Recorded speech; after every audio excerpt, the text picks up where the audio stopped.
বাংলাদেশের টেস্ট দলের একজন গুরুত্বপূর্ণ সদস্য এবং বলতে গেলে অপরিহার্য সদস্য এই মুহূর্তে সাকিব আল হাসান। তিনি সারের হয়ে খেলছেন ইংলিশ কাউন্টিতে। সমারসেটের বিপক্ষে একটা ম্যাচ তিনি খেলেছেন এবং সেখানে 9টা উইকেট তিনি তুলে নিয়েছেন। আনফর্চুনেটলি তার 9 উইকেট পাওয়ার পরেও সারে আসলে ম্যাচটা জিততে পারেনি। সমারসেটের কাছে 111 রানের বড় ব্যবধানে হারতে হয়েছে। আমরা যদি প্রথম ইনিংসের স্ট্যাটটা সাকিবের দেখে নেই, আসলে আপনি নিশ্চয়ই জানাতে চাইবেন আমাদেরকে কেমন করেছেন তিনি।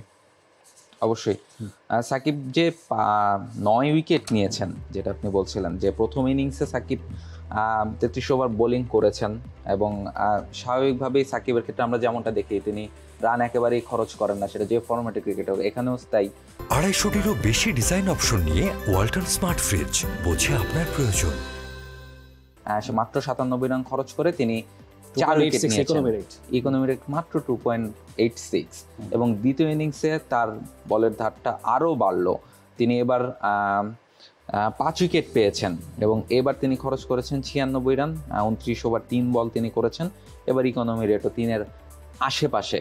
এবং আপনি যেটা বলছিলেন যে সাকিব বল হাতে দারুণ ছন্দে আছেন, আমার মনে হচ্ছে যে সাকিব যে বল হাতে দারুণ ছন্দে আছেন সেটা শুরুটা হয়েছিল কিন্তু পাকিস্তানের বিপক্ষে টেস্ট সিরিজের ওই যে প্রথম ম্যাচে, যখন 5th ডেতে বাংলাদেশ ওই ম্যাচটা ড্রয়ের পথে এগেছেন, তখন সাকিবের বোলিংটা যদি আপনি একটু দেখেন যে সাকিব এত নিজের পুরোটা দিয়ে তার ব্রেইনে, আমরা সবসময় বলি যে সাকিবের মতো ক্রিকেট ব্রেইন হয়তোবা ওয়ার্ল্ড ক্রিকেটেই খুব কম আছে এবং তিনি যখন তার ব্রেইনের পুরোটা ব্যবহার করেন, তার হয়তোবা আগের দিন ওই 2 ঘন্টা প্র্যাকটিস করতে হয় না, তার হয়তোবা ওই নেটে অতটা তিনি ঘাম ঝরান না বাকিরা যেমন করেন।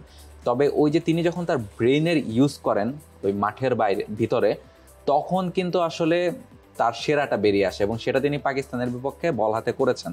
এবং তিনি, আমার কাছে একটা পার্সোনাল মতামত আছে, সেটা হচ্ছে যে এই যে বাইরের অনেক ঝুট ঝামেলা, তিনি অনেক চাপে আছেন, সব কিছুই হয়তোবা তার বিপরীতে এখন মাঠের বাইরে যদি আপনি চিন্তা করেন, এমন একটা পরিস্থিতিতে তিনি মাঠের ক্রিকেটটা সবচেয়ে বেশি এনজয় করছেন। এবং এই কারণেই তিনি আসলে মাঠে, ওই যে বলছিলাম যে ব্রেইনের পুরোটা ব্যবহার করে সাকিব যখন খেলেন, তখন আসলে তাকে আটকানো খুব মুশকিল। আবার আপনি যেমনটা বলছিলেন যে এরপরেও কিন্তু তার দল সারে হেরেছে, এটা আসলে সাকিবের বর্তমান ফর্মের মতোই অবস্থা, কারণ বল হাতে সাকিব ভালো করছেন, ব্যাট হাতে করছেন না, তার দলের অবস্থাও ঠিক তাই।